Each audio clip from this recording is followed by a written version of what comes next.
Hello दोस्तों, स्वागत है आपका हमारे YouTube channel study with SK classes में। आज दोस्तों हम लोग क्या करेंगे, हिंदी का टेस्ट सेट 1 लगाएंगे।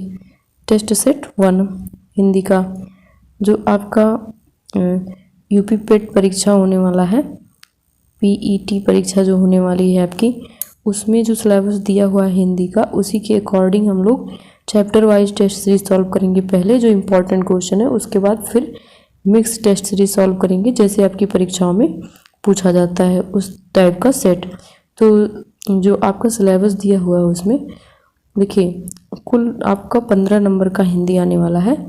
5 नंबर का आपका आएगा संधि, विलोम, पर्यायवाची, वाक्यांशों के लिए एक शब्द, लिंग, भिन्नार्थक शब्द, मुहावरे, लोकोक्तियाँ, और जो अशुद्धियों वाला शब्द होता है वर्तनी, और लेखक एवं रचनाएं। इतना तो आपका 5 नंबर का आएगा। और 10 नंबर जो आपका आने वाला है, ये अपठित गद्यांश से आने वाला है। अपठित गद्यांश से, ये आप लोग ध्यान रखिएगा। अपठित गद्यांश 2 आएंगे। तो जो आपका पहला इसमें सिलेबस में दिया हिंदी का संधि, संधि संधि से आज हम लोग प्रश्न देखेंगे महत्वपूर्ण, जो आपकी परीक्षाओं में पूछे गए हैं बार बार और पूछे जाने की संभावना बनी हुई है। तो देखिए, जो पहला प्रश्न है आपका, देखिए इसमें लिखा रीत्यानुसार का सही संधि विच्छेद क्या है। देखिए दोस्तों, हम आपको ऑप्शन पढ़ के नहीं सुनाएंगे, आप लोग भी देखिए इसको और जल्दी से आंसर बताइए। तो देखिए, जो रीत्यानुसार है, इसका सही संधि विच्छेद होगा रीति धन अनुसार। तो देखिए किस ऑप्शन में दिया है, जिसमें भी दिया हो वही सही होगा। तो किस में दिया है दोस्तों, ऑप्शन नंबर सी में दिया गया है। तो ऑप्शन नंबर सी आपका सही हो जाएगा। नेक्स्ट क्वेश्चन देखते हैं। नेक्स्ट क्वेश्चन में आपसे कहा जा रहा है निर्धन में कौन सी संधि है। तो देखिए 4 ऑप्शन दिए हैं, अब जल्दी से बताइए। देखिए जो निर्धन है, ये किस तरह से लिखा जाएगा, जब आपको पता होगा, विच्छेद आएगा तभी आप बता पाएंगे। निर्धन का सही संधि विच्छेद, तो ये हो जाएगा निह और धन, निह धन, नि और प्लस धन, तो हो जाएगा निर्धन। तो ये इसका सही संधि विच्छेद होगा। और तो ये कौन सा संधि बन रहा है, जहाँ लास्ट में ये वाला बिंदी आ जाए, तो जो जैसे इसमें ऐसे इस तरह से किए तो ये विसर्ग को डिनोट करता है, तो मतलब यहाँ क्या होगा, विसर्ग संधि होगी। तो ऑप्शन नंबर सी सही हो जाएगा। नेक्स्ट क्वेश्चन देख लेते हैं। देखिए व्याख्यान में कौन सी संधि आपको बताना है। 4 ऑप्शन दिए हैं, जल्दी से बताइए। देखिए पहला दिया है गुण, दूसरा दिया दीर्घ, तीसरा दिया एड़, चौथा दिया विसर्ग। तो आपका जो व्याख्यान शब्द है, इसमें यड़ संधि है आपका। ऑप्शन नंबर सी आपका सही हो जाएगा। देखिए दोस्तों, हम आपको सारे संधि विच्छेद करके नहीं दिखाएंगे, उम्मीद है आपने इसको अच्छे से पढ़ा होगा। अगर आपने ना पढ़ा हो तो इसका डिटेल वीडियो हम दे सकते हैं आपको। क्या कह रहा है, अत्युत्तम का सही संधि विच्छेद क्या है बताइए। तो अत्युत्तम जो शब्द है, उसका सही संधि विच्छेद है अति धन उत्तम। कहाँ पे लिखा है, तो ऑप्शन नंबर देखिए इस तरह से लिखा जाएगा, अति धन उत्तम। तो अति धन उत्तम कहाँ लिखा है, जल्दी से बताइए। ऑप्शन नंबर डी में। तो ऑप्शन नंबर डी आपका सही हो जाएगा। नेक्स्ट क्वेश्चन देख लेते हैं। देखिए क्वेश्चन नंबर 5 देखते हैं, हिमांशु शब्द का सही संधि विच्छेद क्या होगा। तो देखिए 4 ऑप्शन लिखे हैं और सही संधि विच्छेद आपको बताना है, तो जल्दी से बताइए। देखिए हिम धन अंशु जहाँ लिखा है वही सही होगा।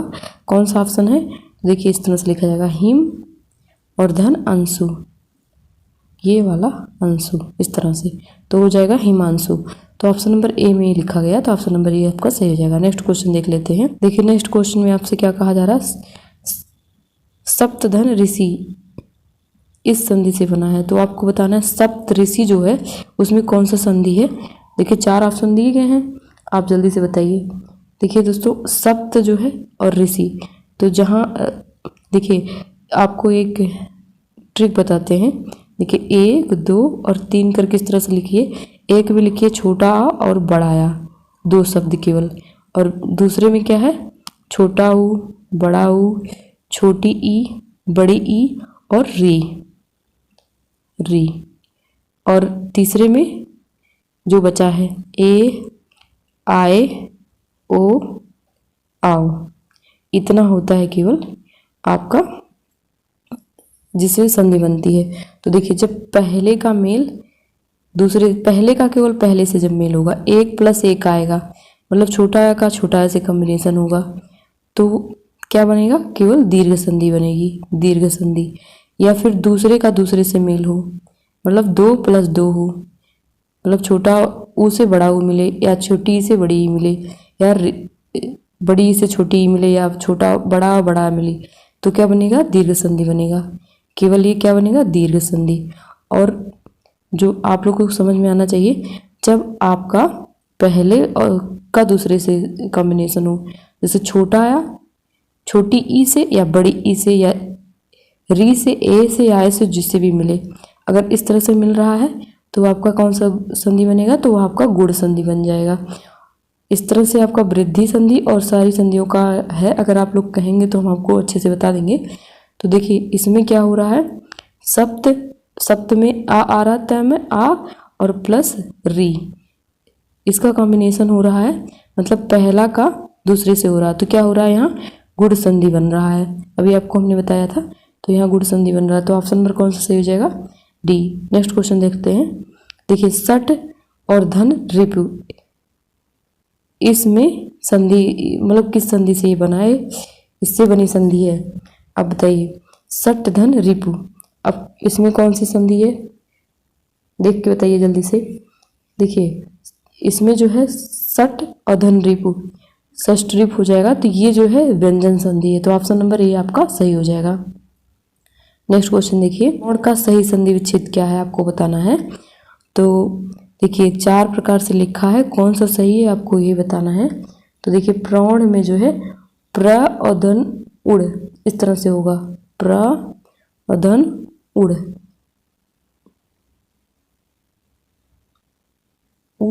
ड़ रहना चाहिए था, यहाँ टाइपिंग मिस्टेक है, यहाँ ड़ है दोस्तों। तो ये जो ऑप्शन नंबर बी है ये सही इसका संधि विच्छेद होगा, तो ऑप्शन नंबर बी ये सही हो जाएगा। नेक्स्ट क्वेश्चन देख लेते हैं। देखिए कवीश्वर में कौन सा संधि विच्छेद आपको बताना है, कवीश्वर था, कवीश्वर, कवीश्वर में कौन सा संधि विच्छेद है आपको बताना है। तो देखिए किस तरह से लिखा जाएगा, कवि धन ईश्वर। अब देखिए 4 प्रकार से कवि धन ईश्वर लिखा है, कौन सा सही होगा। तो ये जो कवि धन ईश्वर लिखा है, कवि इस तरह से लिखा जाता है और ईश्वर इस तरह से लिखा जाता है, इस तरह से, तो ये वाला सही हो जाएगा आपका संधि विच्छेद। देखिए इसमें कैसे मिल रहा है, कवि में वी में छोटी की मात्रा आ रही है और उसके बाद ई बड़ी हो रही है, तो छोटी ई और बड़ी ई मिलके क्या बन जा रहा है, दीर्घ संधि। यहाँ पे दीर्घ संधि है, यहाँ वी है, यहाँ वी है, तो मतलब ये शब्द क्या था, कवीश्वर, इस तरह से लिखा था। ये थोड़ा सा टाइपिंग मिस्टेक हो जाता है, तो ये कवीश्वर था। नेक्स्ट क्वेश्चन देखते हैं। देखिए इसमें दे रहा है कौन सा शब्द व्यंजन संधि है। अब आपको बताना है कि कौन सा ऐसा शब्द है जिसमें व्यंजन संधि है। तो देखिए तीव्र से दिया है, इसमें कौन सी संधि है, इसमें जो है स्वर संधि है। स्वर में कौन सी संधि है, आप कमेंट के माध्यम से बताइएगा। दूसरा दिया है जानकीस, तीसरा दिया वागीश और चौथा दिया है कवीस। तो देखिए इसमें कौन सा है जिसमें जो है व्यंजन संधि है, तो जो वागीश लिखा है इसमें जो है व्यंजन संधि है, तो ऑप्शन नंबर सी आपका सही हो जाएगा। नेक्स्ट क्वेश्चन देख लेते हैं। देखिए पंजाब शब्द जो है इसका सही संधि विच्छेद क्या है आपको बताना है। तो पंजाब का जो सही संधि विच्छेद है वो इस तरह से होगा, पच और धन जॉब, पच धन आब, पंजाब, पच मतलब 5, पच ये जो संस्कृत भाषा में, और आब मतलब नदियों का जो दोआब होता है उसको बोलते हैं, तो पच धन आब मतलब 5 नदियों का जो दोआब है उसको पंजाब कहते हैं। तो ऑप्शन नंबर सी आपका इस क्वेश्चन का सही हो जाएगा। नेक्स्ट क्वेश्चन देख लेते हैं। देखिए इसमें आपसे कहा जा रहा है व्यंजन संधि का उदाहरण है। अब इसमें बताना है आपको, 4 ऑप्शन दिए हैं, कौन सा ऐसा ऑप्शन है जिसमें केवल व्यंजन संधि का उदाहरण दिया गया है। तो देखिए उल्लास और संगम ये जो व्यंजन संधि है, लेकिन तथास्तु क्या है, व्यंजन संधि नहीं है। इसी प्रकार से और अन्य में भी है, तो जो इसका जो सही वाला सही है, उल्लास, संगम और संभावना, इस तीनों में जो है आपका व्यंजन संधि है। तो ऑप्शन नंबर जो डी है ये आपका सही हो जाएगा। उल्लास को किस तरह से लिखते हैं, उत और धन लास, इस तरह से लिखते हैं उल्लास। देखिए दोस्तों सारे का संधि विच्छेद हम आपको नहीं बताएंगे ना, जैसे अगर आपको हम सबका संधि विच्छेद बताने लगे तो काफ़ी वीडियो लंबा हो जाएगा और आप लोग वीडियो स्किप कर देंगे, तो इसलिए हम जल्दी जल्दी करवाएंगे। देखिए, उच्छ्वास का सही संधि विच्छेद बताना है आपको कि उच्छ्वास शब्द है, इसका सही संधि विच्छेद क्या होगा। तो श्वास, इस तरह से इसका विच्छेद किया जाता है, इसका सही संधि विच्छेद है। तो ऑप्शन नंबर जो ए है इसमें सही लिखा है, ऑप्शन नंबर ए आपका सही हो जाएगा। नेक्स्ट क्वेश्चन देखिए राकेश का सही संधि विच्छेद आपको बताना है। मतलब राकेश किस तरह से लिखा जाएगा। देखिए, आपको राकेश शब्द का सही संधि विच्छेद बताना है, किस तरह से लिखा जाएगा। राका और धन ईस, इस तरह से राकेश, ये सही संधि विच्छेद होगा। तो ऑप्शन नंबर कौन सा सही हो जाएगा, सी, राकेश का। नेक्स्ट क्वेश्चन देखते हैं। देखिए, भानुदय में प्रयुक्त सही संधि कौन सी है बताना है आपको। मतलब जो भानुदय शब्द है इसमें कौन सी संधि का प्रयोग किया गया है, सही संधि विच्छेद इसका कैसे किया जाएगा, किस संधि के माध्यम से। तो देखिए 4 ऑप्शन दिए हैं, अब आपको बताना है, जल्दी से बताइए। देखिए भानु, इस तरह से इसका विच्छेद होगा, भानु धन उदय, उदय। अब देखिए यहाँ पे इस तरह से लिखा जाएगा भानुदय का सही संधि विच्छेद, तो ये हो जाएगा आपका, इधर आपका ऊ की मात्रा आ रही है, छोटा ऊ की, और प्लस फिर छोटा ऊ है, तो छोटा ऊ मिलके क्या हो जाएगा, बड़ा ऊ हो जाएगा। और इस संधि कौन सी हो रही है, दीर्घ संधि। तो ऑप्शन नंबर आपका कौन सा सही हो जाएगा, ऑप्शन नंबर बी आपका सही हो जाएगा। भानुदय में कौन सी संधि है, तो भानुदय में दीर्घ संधि है। देखिए दोस्तों, आज हम लोगों ने केवल 15 क्वेश्चन सॉल्व किए इस टेस्ट सीरीज में, और इसी प्रकार से हम लोग डेली सॉल्व करते रहेंगे, जो आपकी पेट परीक्षा को पास कराने के लिए काफ़ी महत्वपूर्ण होगा। आप लोग इसको सॉल्व करिए और अपने दोस्तों में भी शेयर करिए। और अगर आपको हमारा वीडियो पसंद आता हो, हमारा मेहनत पसंद आता हो, तो प्लीज़ हमारे चैनल को सब्सक्राइब करिएगा और वीडियो को लाइक कर दीजिएगा और अपने दोस्तों में ज़रूर शेयर कर दीजिएगा। धन्यवाद दोस्तों।